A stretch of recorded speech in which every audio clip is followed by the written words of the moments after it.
Hi guys, now let's see how to cut out an image in Canva. So first, we need an image to cut out. So you can select any image you want, either from uploads or from the elements option. Now this is the image I chose to cut out.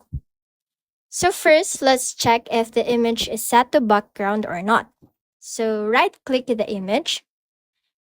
See if the option is set image as background. If it says like that, you can now edit it.